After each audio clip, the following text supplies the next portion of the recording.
அதெல்லாம் சும்மா கவனிச்சிங்கல்ல, பதிலே சொல்லுவாங்க.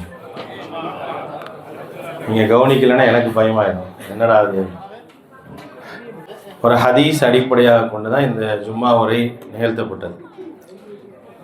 அதான் 4 விஷயத்தை பற்றி அல்லாஹ் நாளை மறுமையில் விசாரிப்பாங்க. முதல் விஷயம் என்னது? வயசு. ரெண்டாவது உடம்பு. உங்கள் உடம்பை எப்படி நீங்கள் வச்சுக்கிட்டீங்க அப்படின்னு. இன்னும் 2 இருக்குல்ல, அது 2ஐயும் என்ன செய்வோன்னா இந்த நேரத்தில் பார்க்கணும். இன்னொன்று பொருளாதாரம், அன்மால். 3வது கேள்வி பொருளாதாரத்தை பற்றி. முதல் கேள்வியில் உன் வயசை எப்படி கழிச்ச கேட்டாங்களா? ஆமாம் இல்லை ஏதாவது சொல்லுங்கள். ரெண்டாவது உடலை எப்படி நீ வச்சுக்கிட்ட, உன்னுடைய உடலை எப்படி நீ பயன்படுத்தின. 3வது பொருளாதாரத்தை பொறுத்த வரைக்கும் இதில் 2 கேள்வி இருக்கு. வயசை எப்படி கழிச்ச, உடம்பை எப்படி பயன்படுத்த, ஒவ்வொரு கேள்வி தானே. 3வதுல 2 கேள்வி இருக்குது. ஏ பின்னு சொல்லி 2 கேள்வி இருக்குது. முதல்ல அன்மாலின் மின் ஐன இக்தசபு, நீ பொருளாதாரத்தை எப்படி சம்பாரிச்ச கேள்வி. ரொம்ப முக்கியமான கேள்வி. காசை சம்பாதிக்கிறோம்ல, சம்பாதிக்கும் போது எப்படி சம்பாதிக்கணும்னு இருக்குது. என் இஷ்டத்துக்கு நான் சம்பாதிக்க முடியாது. அதுக்கும் அல்லாஹ் என்ன செஞ்சுருக்கிறாங்க, ஒரு வழியை காட்டி தந்திருக்கிறாங்க. அல்லாஹுடைய தூதர் ஸல்லல்லாஹு அலைஹி வஸல்லம் அதுக்கான வழியை காட்டி கொடுத்துருக்குறாங்க. அப்படி தான் நம்ம பொருளாதாரத்தை சம்பாதிக்கணும். நான் சம்பளத்துக்கு இருந்தாலும் சரி, சொந்தமாக தொழில் செஞ்சாலும் சரி, எதுவாக இருந்தாலும் அந்த பொருளாதாரத்தை நான் எப்படி என் கைக்கு வந்துச்சு அப்படிங்கிறதுக்கு நான் என்ன செய்யணும்னா அல்லாட்ட பதில் சொல்லணும். நான் நேர்மையான முறையில் சம்பாரிச்சேனா, அல்லது பிறர் மூலமாக பிறருடைய சொத்துக்களை அபகரித்து சம்பாரிச்சேனா, அல்லது ஏமாற்றி சம்பாரிச்சேனா, எதுவாக இருந்தாலும் பதில் சொல்லணுங்க.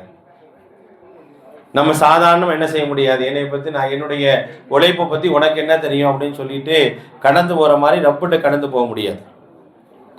நம்ம இங்கே என்ன செய்யணும் அப்படின்னா முழுசாக பதில் சொல்லி ஆகணும். ஒவ்வொரு ரூபாய்க்கும் கணக்கு கொடுத்தாகணும். எப்படி என்கிட்ட வந்துச்சு அப்படின்னு சொல்லி. வந்தது மட்டும் இல்லை, நேர்மையாக வந்திருக்கலாம். அதே போல் ஃபீமா அன்ஃபகஹு, அந்த பொருளாதாரம் எப்படி செலவழிக்கப்பட்டதுனுக்கும் கணக்கு கொடுக்கணும். வந்ததுக்கு மட்டும் இல்லை, நீ எப்படி சம்பாரிச்ச, எப்படி செலவழிச்சன்னு கேட்பான். அது ரொம்ப முக்கியமான விஷயம். என்கிட்ட காசு இருக்கு, நான் எப்படி வேணால் செலவழிச்சிட முடியாது. என் காசு, என் உழைப்பு, நான் சம்பாரிச்சிருக்கேன், இதை யார் கேள்வி கேட்பா அப்படின்னு ஒரு யதார்த்தமாக பேச்சு இருக்கும்ல. ஏதாவது ஒன்று தேவையில்லாமல் நம்ம வாங்கணும் அப்படின்னா யாராவது நம்மகிட்ட நண்பர்களா குடும்பத்தார்களா யாராவது ஒருத்தர் கேள்வி எழுப்புறாங்கன்னு வச்சுங்களேன், நீ என்னப்பா என்கிட்ட கேட்குற, இது நான் சம்பாரிச்ச என் உழைப்பில் வந்த காசு, நான் எப்படி வேணால் நான் என்ன செய்வேன், செலவழிப்பேன் அப்படின்னு சொல்லக்கூடிய ஒரு மனநிலை யதார்த்தமாக நம்மகிட்ட இருக்கும். நமக்கு யாரும் கேள்வி கேட்டால் பிடிக்காது. யாராவது ஒருத்தர் கேள்வி கேட்டால் நமக்கு என்ன செய்யும், பல நேரங்கள் கஷ்டமாக இருக்கும். இப்போ நான் காலங்காலமாக வெளிநாட்டில் கடந்து சம்பாரித்து வரேன், இப்போ நான் சுகமாக செலவழிக்கலாம் அப்படின்னா அதையும் நீ கூடாதுன்னா என்ன செய்வேன் அப்படின்ற ஒரு கேள்வி நமக்குள்ளாக எழலாம். இது மனிதர்கள் மத்தியில் சரி, ரப்பிட்ட சொல்ல முடியுமா நான் சம்பாரித்த காசு அப்படின்னு? அந்த சம்பாதிக்கிறதுக்கான ஆற்றலை கொடுத்தது யாரு, அந்த அறிவை கொடுத்தது யாரு? எல்லாம் அவன் கொடுத்தான். அவன் கொடுத்தனால தான் நம்ம எல்லாமே செஞ்சோம். அவன் நமக்கு அறிவையே தரல, ஆற்றலையே தரலன்னா என்ன செஞ்சுருப்போம், சும்மா தான் உட்காந்துருப்போம். அப்போ அந்த பொருளாதாரம் என்னிடத்தில் வந்ததற்கான கேள்வி உண்டு. அதே போல அதை நான் எப்படி செலவழித்தேன்ற ஒரு கேள்விக்கு பதில் சொல்லியாகும். என் குடும்பத்துக்கு எப்படி செலவழித்தேன், அதுக்கான கடமை இருக்குல்ல, பொருளாதாரத்துக்கு கடமை இருக்குல்ல, என்னது ஜக்காத் இருக்குது, இன்னொரு இபாதத்துகள் இருக்குது, சதக்கா இருக்குது, இதெல்லாமே இருக்குதா இல்லையா? அதையெல்லாம் நீ எப்படி பண்ண அப்படிங்கிற ஒரு கேள்வி அல்லாஹ் வைப்பான். அதுக்கு நம்ம என்ன செய்யணுங்க, பதில் சொல்லி ஆகணும். எப்படி நீ அதை செலவழித்தாய், எப்படி உன்கிட்ட வந்துச்சு, எப்படி போச்சுன்னு 2 பதில் சொல்லணும். அது 2க்கும் நான் தயாராக இருக்கேனான்னு பாருங்க. 2க்கும் நான் தயாராக இருக்கேனா, ரிப்போர்ட் கேட்பான், எக்ஸல் ரிப்போர்ட் மாதிரி என்ன செய்யணும், நம்ம கொடுத்தாகணும். ஒரு சைடு என்ன செய்யணும், இன்கம் இருக்கணும், ஒரு அவுட் சோர்ஸ் என்ன இருக்குது, பேலன்ஸ் ஷீட் என்ன இருக்குது, எல்லாத்தையும் நான் கொடுத்தாகணும். கொடுக்காம என்ன செய்ய முடியாது, அங்கிருந்து தப்பிக்க முடியாது. ஏன்னா ஏற்கனவே என்னுடைய ரிப்போர்ட்டை எடுத்து யார் அடிச்சிருப்பா, கையில் ரப்பு வச்சுருப்பான், நம்ம ரிப்போர்ட் அவன்கிட்ட இருக்கும், இல்லாமல் ஒன்றும் கேட்கறது இல்லை. நான் மறைச்சேன்னா என்ன செய்வான், அவன் எடுத்து போடுவான். பார்த்துக்கோ, இக்ரா கிதாபக் கஃபா பி நஃப்ஸிகல் யௌம அலைக ஹஸீபா.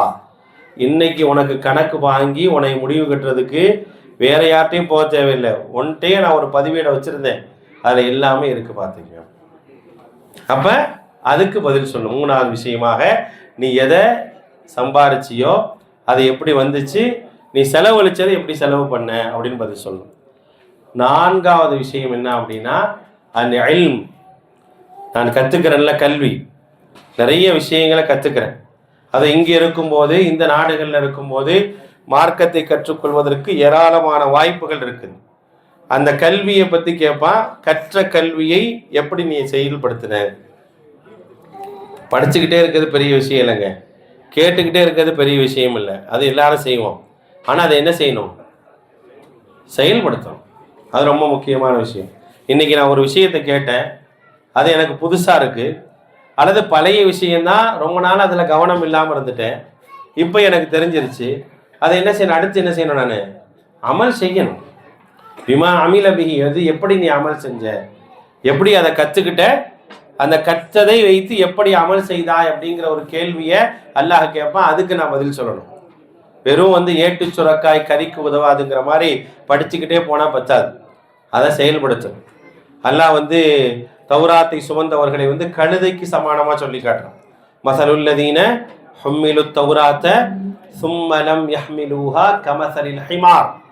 தௌராத்தை பெற்று பெறாதவர்களை போன்று இருந்தார்களே அப்படின்னு என்ன அர்த்தம்? அவனை என்ன அர்த்தம் சொல்லுங்க. அதாவது தௌராத்தை படிச்சிருக்கிறான், ஆதம் மூசா அலைஹிஸ்ஸலாம் அவங்களுக்கு சொல்லி கொடுத்துருக்குறாங்க, சொல்லி கொடுத்ததெல்லாம் கேட்டிருக்கிறான், ஆனால் என்ன செஞ்சதில்லை, செய்ததில்லை. நம்மளும் அப்படி தான் இருக்கோம். ஏதாவது ஒரு ஹதீஸ் சொன்னால் இந்த ஹதீஸ் தான் எனக்கு தெரியுமே அப்படின்னுவான். தெரியாத ஒன்றா சொல்கிறீங்க. பொதுவாக அப்படி தானே, பயான் எதுவும் புதுசாக யாரும் வகி வந்துலாம் பேசுறது இல்லை. இவர் பேசுகிறது தான் எனக்கு தெரியுமே, தெரியும், ஆனால் தெரிய மட்டும்தான் செய்யும். என்ன செய்கிறதில்ல, செயல்முறையில் அது கிடையாது. அப்போ அல்லாஹுடைய தூதர் ஸல்லல்லாஹு அலைஹி வஸல்லம் சொல்கிறாங்க, அன் இல்மின், அவருடைய கற்ற கல்வியை எப்படி அதை அமல் செய்தார் அப்படிங்கிற ஒரு கேள்வி என்ன செய்யுது, அதுக்கு இருக்குதுங்க. அதுக்கு நம்ம என்ன செய்யணும், கண்டிப்பாக பதில் சொல்லணும். அப்போ இந்த 4 விஷயங்கள் ரொம்ப முக்கியமானது. வயது, உடல், பொருளாதாரம், கல்வி. இந்த 4 விஷயங்களை பற்றி நாளைக்கு நம்ம பதில் சொல்லாமல் மஹ்ஷரில் நம்மளால் நகரவே முடியாது. மஹ்ஷரில் நம்மளால் நகரவே முடியாது.